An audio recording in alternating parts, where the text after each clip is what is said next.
Chet Holmgren, obviously, people want to see him in action. He looked great in his first game tonight. I believe he plays again tonight with the Thunder. And, he had an opportunity to keep showing out. And the Thunder are a team that I really think has a ton of potential. I think it's fascinating the way they tore things down and are trying to build themselves back up. They were a lot of fun for certain stretches last year, from a betting perspective.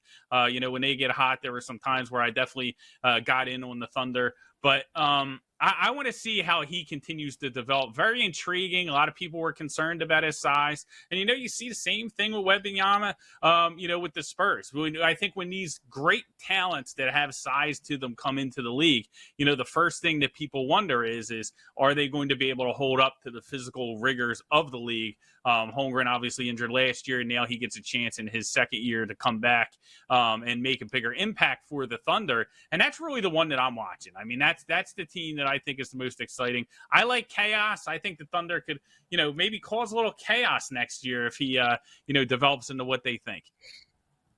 The Thunder almost snuck into the playoffs this past year. I mean, they were in the play-in tournament. Well, who did they lose to? The Timberwolves, was it?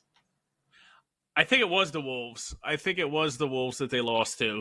But yeah, they were in the play-in. Yeah. I think I bet them that first play-in game, and they didn't get home for me. So, but yeah, a lot of fun. I mean, they're a fun team. SGA, is so much fun to watch. Like they're a team. I like seeing these teams kind of propel up and and kind of get into the mix. So I think they're going to be a lot of fun. But hopefully, Holmgren can stay healthy. Listen, I'm from Philadelphia. I go all the way back to Sean Bradley, so I do get worried when these big, tall, thin guys, can they, hold up to the physicality that they're going to get at the NBA level. But hopefully, Holmgren, can stay healthy, have a very successful year, because I think that team's just going to be more fun to watch. Chet Holmgren in his first summer league game, 6 of 14. He started off really slow, airballed like a finger roll, missed a layup, but finished with 15, 9 rebounds, 4 blocks, a rim protector. That's kind of his defensive game there. But can't picture him going up against Joel Embiid or some of the bigger player, even like Kevon Looney or DeAndre Ayton. Like, I don't know. Wait until he's in a game like that. How many pounds does Joel Embiid have on Chet Holmgren? I feel like he and Victor Wembanyama, they're just so thin. And I know as their career progresses, like you look at Giannis in his first couple years in the league, he was a stick too. And now he's a massive guy. But both Wembanyama, for how good Wembanyama is, and Holmgren, they're going to get pushed around quite a bit early on in their NBA careers just because of how thin their frame is. Without a doubt. And that's the big concern is can you put them on a program, from a strength and conditioning perspective for them to fill out their frame, for them to be able to hold up as the season goes on. And that's the hardest part for, being a talent evaluator in the NBA, for these guys. It's a big projection. And it doesn't mean that it never works, and it doesn't mean that it always works, right? As fans, we like to jump on one side. We're like, well, I didn't see it work with this player, so it's not going to work with any of them. But some of them do, some of them don't. If you remember, even some of the great players like Dwight Howard, when he came into the league, he was thin, and you saw him kind of transform right in front of us. But a lot of these players, they come in so young in the NBA. It takes them time to develop. So I think that, you have to give a guy like Holmgren time and see if he can – add the bulk and, to where he can hold up, NBA schedule's pretty rigorous. I know we laugh at the load management and stuff, but it's not like football where you're playing once a week. You got to go back in there night in and night out and bang. In terms of rookie of the year odds, Wembanyama is obviously the favorite, minus 200. Then you have Scoot Henderson plus 350. Chet Holmgren is plus 500. And Brandon Miller, who just put up 18 in his summer league debut with the Hornets, he's plus 900. Anyone in this list other than Scoot that sticks out, not Scoot, other than Wembanyama that sticks out to you? You're Scoot reading my mind, Kate. Give me Scoot. Give me some Scoot plus 350. I think when you look at him and the impact that he can have, as a player, on that team. They're going to get rid of Lillard. They have a lot of good, young, fun players. They're going to get a good return back for Lillard, right? They're not just going to give him away. That's why we're in this stalemate. So I think there's going to be a lot of pieces. He's going to have a chance to thrive. And you look at, he's kind of bracketed in between. He's got like a tree sandwich there. You got Wemby, and then you got Chet Holmgren on the odds boards, bookending them. And there's injury concerns. How many games are those players going to play, right? We know Scoot's going to be out there. He's nothing but energy, man. He's rocket fuel. Give him the ball and let him go. So I think he's going to be the guy making the highlights, making the impact in his first year. So I like Scoot there at that number.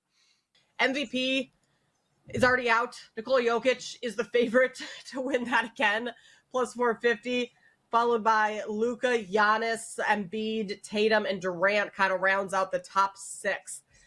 I mean, look, can Nikola Jokic win it again? Sure. If he has another season like he did this year, which, sorry, Mark, I kind of think he should have won it again this year, but voter fatigue, 3 times in a row is tough.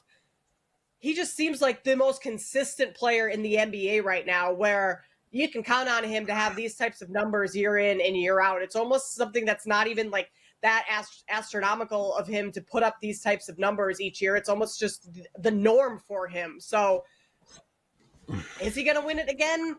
3rd time in 4 years? Kind of hard to do, I would say, but certainly not out of the realm. Yeah, I mean, I watch, Jokic play basketball, and I'm like, wow, all that is very hard to do, right? He's like, a unicorn in himself in a sense. But I do think that when I look at the odds boards now, at plus 400, you look at some of the other players, Doncic, I don't think that this is going to work with the Mavericks. I cannot go there. And then you have Giannis, who I think is very interesting, right? Because the Bucks got bounced out early last year. Does he come back more determined, right? Mixed results, had his nice speech about, it wasn't a failure or whatnot. How does he respond to that, right? How do the Bucks respond? We talked about how the East is flawed, especially at the top. So I think there's definitely a path for him, but I would like that number to be a little bigger for Giannis. So that might be something I'm looking at during this season. I think right now at plus 400, getting Jokic, I think it makes sense. If there was voter fatigue last year, then this year do they try and make up for it? We talked a little bit about that. That was a little bit of the narrative with Embiid where, I thought Embiid had a better chance or a better case for winning it the previous year than the season that just passed. And I think the voters were like, hey, okay, he's having these dominating years, and kind of lean towards him because of the way he finished the season. But then we saw the postseason and it was like, wow, did we make a mistake here? It should have been Jokic 3 times in a row. So, a lot of narrative stuff plays into it. Now at 4-1, give me Jokic, but I will definitely have my eye on that Giannis number because I think he might have the best chance, but I'd like a bigger number than plus 550. If there's any player, too, in the league that comes back with a vengeance after getting bounced in the first round, it's Giannis, a player who takes that stuff so personally and will come out just blasting the next season. I don't think that's a bad look at all. And I totally agree with you. Luka being the second favorite at 5-1. No, what is that? Is it because he scores? He scores a ton every night. His usage percentage is one of the highest in the league, sure. But that's going to have to go down if he's going to learn to play next to Kyrie and they're going to have any sort of success.